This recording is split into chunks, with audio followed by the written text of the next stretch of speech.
நீங்கள் பார்த்துக் கொண்டிருப்பது உங்கள் விஜய். இந்த பாடல்ல நீங்க நிறைய விஷயங்கள் சொல்லியிருப்பது போலவே கண்ணதாசன் அவர்களை பற்றி ஒன்று சொல்லியிருந்தீங்க. மீன் செத்தா கருவாடு, நீ செத்தா வெறுங்கூடு, கண்ணதாசன் சொன்னதுங்க அப்படின்னு சொல்லிட்டு பின்னால பசு இருந்தாலும் பாலாகும் செத்தாலும் தோலாகும் இது நான் கண்டு சொன்னதுங்கன்னு. ஸோ உங்களுக்கும் கண்ணதாசன் என்கிற அந்த மாபெரும் கலைஞனுக்கும் இடையில் இருக்கக்கூடிய உறவு என்பதும் அல்லது பரிமாற்றம் என்பதும் எப்படிப்பட்டது? சூரியனோடு தாமரைக்கு உள்ள உறவுதான் கவியரசர் கண்ணதாசனுக்கும் எனக்கும் உள்ள உறவு. அந்த சூரியன் வானத்தில் இருந்தது, நான் தரையில் இருந்தேன், கிராமத்து குளத்தில் இருந்தேன், மொட்டாக இருந்தேன். அந்த சூரியனின் கிரணங்கள் என்னை தொட்டு எழுப்பின, மலர்த்தின என்று சொன்னால் அது மிக இல்லை. அந்த மாகவிஞனுக்கு விஜய் டிவியின் இந்த சிறப்பு நிகழ்ச்சியில் என் அஞ்சலியை, வணக்கத்தை தெரிவித்துக் கொள்வதில் நான் நன்றி உள்ளவனாகிறேன். முதல் முறையாக நீங்கள் கண்ணதாசன் அவர்களை சந்தித்த போது இருந்த அனுபவம் பற்றி எழுதியிருக்கிறீங்க. இப்பொழுதும் அவரது புகைப்படத்தை பார்க்கிற போதோ அல்லது அவருடைய கவிதைகளை படிக்கிற போதோ உங்களை கடந்து போகிற அந்த சம்பவம் இது. டிக் டிக் டிக் என்று ஒரு படம் பாரதி ராஜா இயக்கியது, இளையராஜா இசையமைத்தது, கமல் அவர்கள் நடித்தது. அந்த படத்தின் தொடக்க விழா பிரசாத் ஸ்டுடியோவில் நடந்தது. கவியரசர் கண்ணதாசன் அந்த முதல் பாடலை எழுதுவதற்காக எல்லோரும் காத்திருந்தார்கள். வருவாரா இல்லையா என்ற ஒரு தவிப்பு இருந்தது. ஒரு பாடகி வந்து விட்டார், ஒரு புதுமுக பாடகி. அந்த பாடகியின் பெயர் அன்று செல்வி லதா, பின்னாளில் அவர்தான் திருமதி லதா ரஜினிகாந்த். என்னிடம் மெட்டை கொடுத்து எதற்கும் எழுதுங்கள் என்று என்னை எழுத சொல்லிவிட்டார்கள். நானும் எழுதி முடிக்கிற தருவாயில் கவியரசர் உள்ளே வந்து விட்டார். அந்த பாட்டு வரிகளை அப்படியே நாங்கள் அமர்ந்திருந்த அந்த கம்பளத்திற்கு கீழே சென்று நான் புதைத்தேன். நான் எழுதினேன் என்பது அவருக்கு தெரியக்கூடாது என்பதற்காக. நேற்று இந்த நேரம், ஆற்றங்கரை ஓரம், இந்த பாட்டை அவர் எழுதி கொடுத்தார் 15 நிமிடங்களில். விடைபெற்று போகிற போது, ஓய்விருக்கும் போது வீட்டுக்கு வாருங்களேன் என்று சொல்லிவிட்டு காரில் அமர்ந்தார். பல காரணங்களால் நான் செல்லவில்லை. சில மாதங்களில் அவர் மறைந்து போனார்.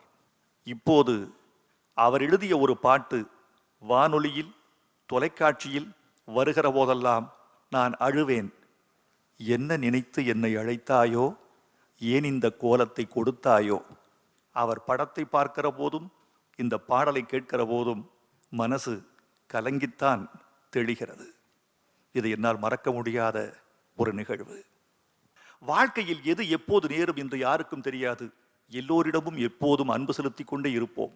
ஒருவரை சந்திக்கிற போது இதுதான் கடைசி சந்திப்பு என்பது மாதிரி அன்பு செலுத்துங்கள் எப்போதுமே. இன்றுதான் வாழ்வில் முதல் நாள் என்பது போல வாழத் தொடங்குங்கள், வாழ்க்கை வெற்றி பெறும். கண்ணதாசன், வைரமுத்து, நான் இதுக்குள்ள ஒரு நேரடியான கேள்வி உங்ககிட்ட வைக்கணும்னு ஆசைப்படுறேன். பொதுவாகவே சில வெற்றிடங்களை நிரப்பவே முடியாதுமாங்க. இன்னொரு பக்கம் இயற்கையின் நியதி வெற்றிடங்கள் நிரப்பப்படும் அப்படிங்கிறது.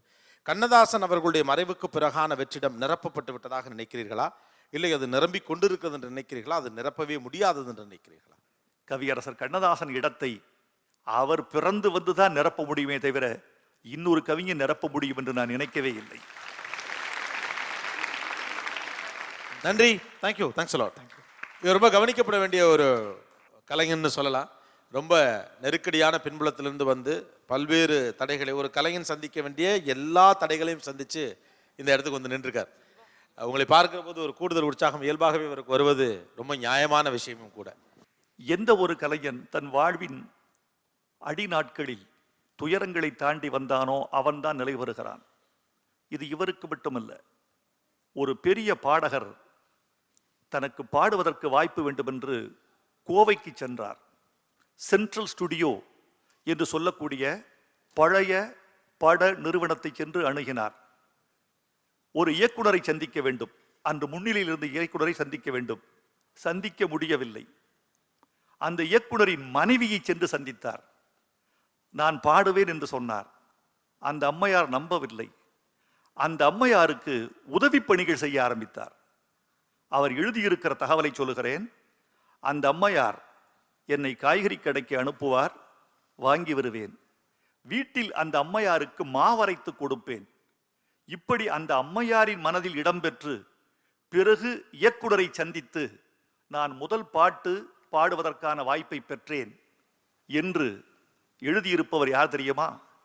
மறைந்த மாமேதை TM சௌந்தரராஜன் அவர்கள். இவ்வளவு அடித்தட்டிலிருந்து புறப்படுகிறவர்கள் தான் சிகரத்தை தொடுகிறார்கள். வானம் திவாகருக்கும் தொட்டுவிடும் தூரம்தான். சிங்கரடை போட்டு சிகரத்தில் ஏறு, சிகரத்தை அடைந்தால் வானத்தில் ஏறு. வாழ்த்துக்கள்.